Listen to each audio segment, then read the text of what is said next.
Squid Game Season 2 has deadly games, tense shootouts, and inventive set pieces galore, but it's also filled with lines of dialogue that take on a whole new meaning once you've navigated the follow-up's many twists and turns. Warning, spoilers for all of Season 2 ahead.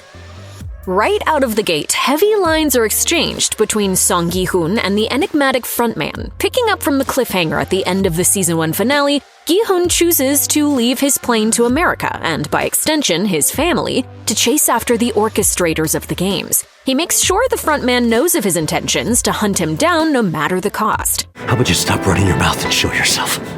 Stop hiding like a rat. In Squid Game, characters are constantly compared to animals in a way that dehumanizes them. Moments before, in the same conversation, Gi-hoon tells the frontman, "Listen carefully. I'm not a horse. I'm a person." Gi-hoon also calls the mysterious unnamed recruiter a dog, and Hwan Jun-ho is referred to at one point as a pig. Interestingly, the VIPs who enjoy the games at the end of Season 1 do so through animal masks, in a way dehumanizing themselves to make it easier to watch such a grotesque spectacle. In the season premiere, Gi-hoon experiences a nightmare in which he is visited by the frontman at the Pink Hotel. Player 456.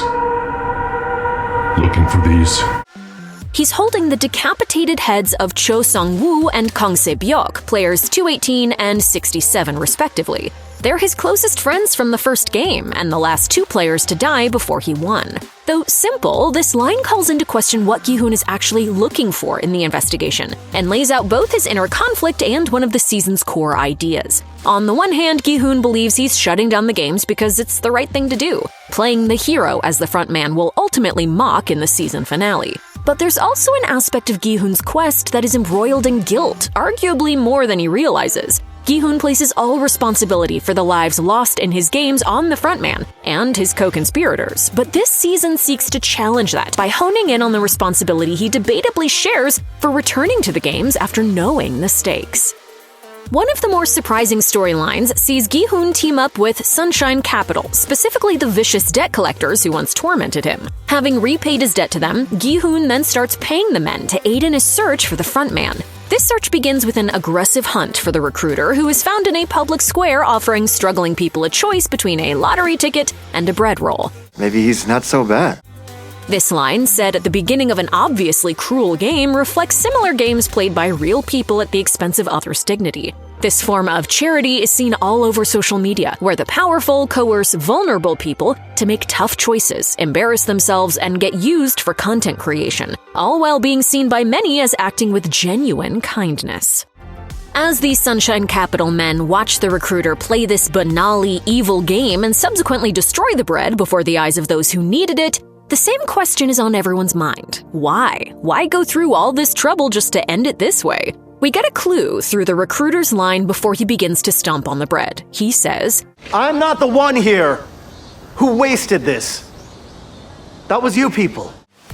On the surface, he's talking about the bread, but the subtext here sure seems reflective of his view on the games themselves. In a season all about the nature of personal accountability in exploitative systems, the recruiter reveals his own fascinatingly messed up internal logic. He isn't responsible for anyone's death, whether inside the games or out. Competitors and homeless people alike threw their own lives away in his eyes, turning them into trash, as he describes them later during his confrontation with Gi-hoon. As to why the recruiter goes through this seemingly self-imposed ritual, it's likely he needs this reaffirmation of his worldview in the same way Oh Il-nam sought similar comfort through the game he played with Gi-hoon in his final moments. The game and the ultimate proclamation are the recruiter's ritual to maintain his own sense of reality, based on the moral code of personal freedom of choice.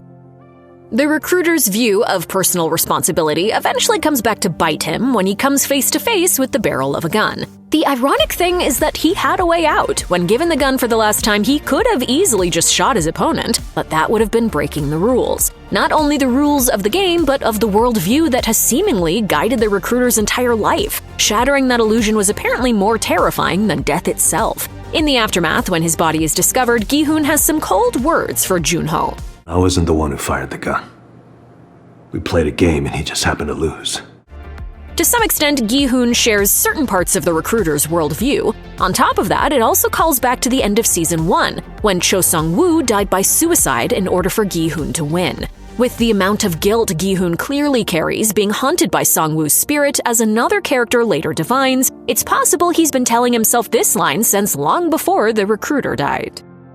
With the help of Hwang Jun-ho and their mercenary contractors, Song Gi-hoon finally gets what he's been after, an audience with the frontman, sort of. Once again, their confrontation is reduced to a phone call, this time in the back of a limousine. The frontman's voice comes from a speaker hidden inside a pig. It appears to be identical to the piggy bank that hangs over the contestants in the games. It also might be a sly nod to the fact that he's secretly a former police officer, or pig as one of the characters would call him. Did you really think you could end the game like this? With one little gun? This touches on an idea that will become central to the season once Gi-hoon re-enters into the games, voting as a mode of action versus violence. We have to end this right now, so we can get out of here alive! Everyone! At the end of the season, when Gi-hoon finally chooses violence after several disappointing elections, an undercover Hwang In-ho, aka the frontman, subtly calls back to this taunt with a question. How are you gonna fight them? After all, they've got guns. Well, it turns out he's not too shabby with a gun either. When we first get back to the games, one of the newcomers is player 44, Son Yo. A self-professed shaman, she immediately gravitates toward Gi-hoon and somehow deduces that he's being haunted by the dead. Whether or not she's genuinely psychic, this line clearly stirs in Gi-hoon's memories of Cho Sung-woo and Kang Se-byok. Because of these ghosts, she also correctly surmises that Gi-hoon is not exactly there by choice. You didn't come here of your own volition. This line positions Sonyo as one extreme with regard to the season's central theme of choice. To her, choice does not exist, only destiny. But it also points to the fact that here, one's freedom of choice can be undermined by the system they exist in, calling into question whether or not the freedom to choose really exists at all. On the other end of the spectrum is player 100, Im Jong-dae. With the massive debt of 10 billion won, nearly $6.8 million, it's implied that he carries the greatest personal debt of anyone in the games. However, when this is brought up by one of the guards during the orientation, he speaks proudly of his burden. They don't give out 10 billion to just anyone. You have to work in the big leagues for that. With this comment, he aims to elevate his superior status among the other contestants, who accept his framing and treat him as a smart businessman. It also deflects accountability. His debt wasn't a moral hazard because he was a wealthy businessman in what's allegedly a merit-based society, and not just some average poor person. But the truth is that he's in the same predicament as everyone else, and he's also a significantly worse person. By leading the charge for the games to continue, he's forcing more vulnerable people to take accountability for his financial mistakes. No matter how deluded he is, he's not better than anyone, but he is uniquely detestable. When Gi-hoon willingly sends himself back into the games, he does so because he's secretly concealing a tracking device in one of his molars, or at least he thinks he is. In theory, this tracking device would allow Jun-ho and the mercenaries to find the island even easier, though to do so they unfortunately enlist the help of the duplicitous Captain Park. As they head toward the beacon, emitting a signal from a nearby island, Park shares with Jun-ho that he's actually familiar with the island. He says, "These days, nobody really goes out there except to fish on shore." With the twist in mind, this line slyly reveals that Park was probably the one who hid the molar implant after it was removed from Gi-hoon's mouth. It's eventually found on the island with a fisherman, fitting in a box of literal bait, at which point Park is safe on the boat where he cannot be identified by that very fisherman as the culprit.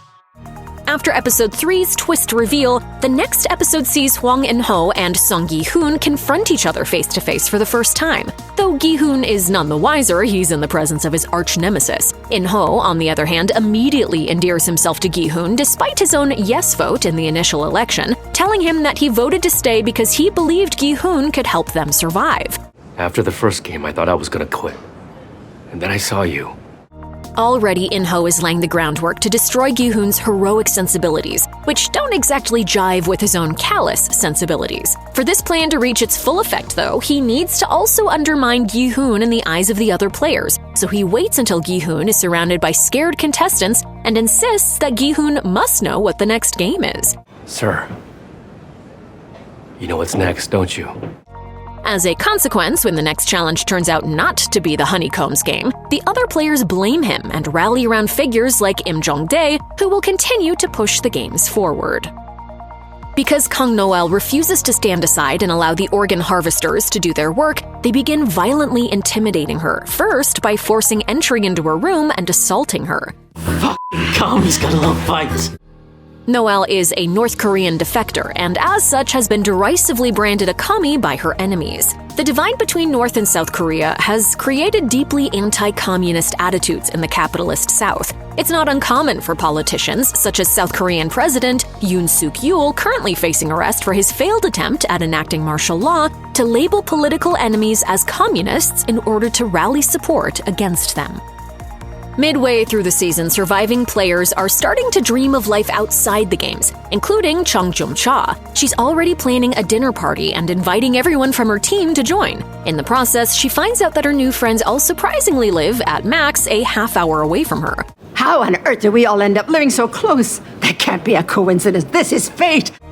She's right. It's probably not a coincidence at all. It's more likely that the recruiters spend most of their time in poorer neighborhoods, intercepting potential contestants via public transportation, like the bus Hyung-chu could take to meet up with them.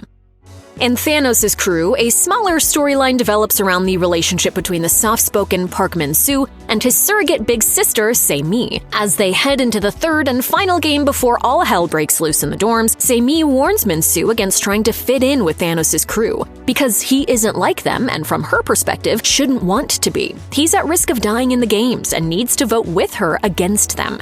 You won't last in a place like this.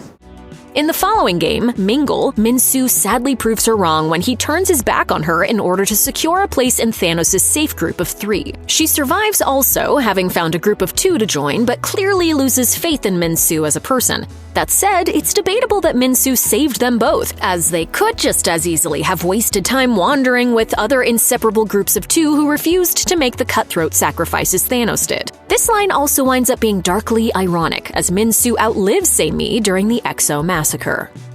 In Gi-hoon and In-ho's group, Mingle poses less stressing moral dilemmas, at least at first. When a number is called that requires them to exclude one member from safety, In-ho readily volunteers, disappearing in the crowd. He emerges afterward unharmed and is left somewhat ambiguous as to whether or not he actually found a group or was simply spared by the guards due to his status. In the middle of this, there is potentially a clue that if he wasn't outright avoiding the consequences of the game, In-ho was possibly made aware of upcoming numbers. If we have to form groups of 6 next round, then we won't need anyone else.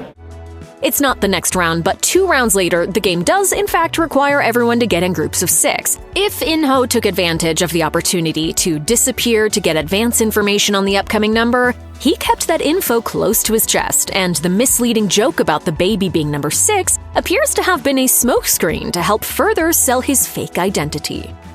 One of the most heartbreaking storylines of the season is that of Gumja, who entered the game to pay off her son's debts, only to find him in there with her. Young-sik carries a lot of shame due to how his debts have impacted his mother, yet votes to continue the games before the Mingle round in order to pay them off himself. During the game, he and his mother are separated, and it briefly seems as though he sacrificed her for his own survival. When it turns out they both survived, he cries to her and attempts to apologize for abandoning her. It's okay, we're both here.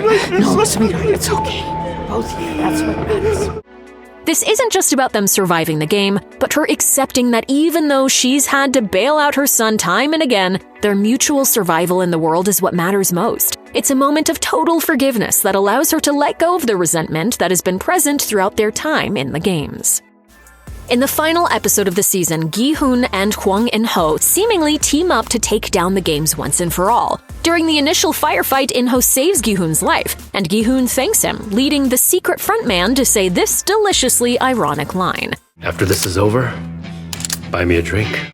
This line could also be another subtle connection between In-ho and Oh Il-nam, the creator of the Squid Game competition. When Il-nam and Gi-hoon meet outside the games for the first time in Season 1, the two share a drink on Gi-hoon's dime. And when Gi-hoon arrives at Il-nam's deathbed, the camera and script make a point of emphasizing when Il-nam asks Gi-hoon to pour him a drink. Gi-hoon clearly has a habit of unwittingly serving his enemies.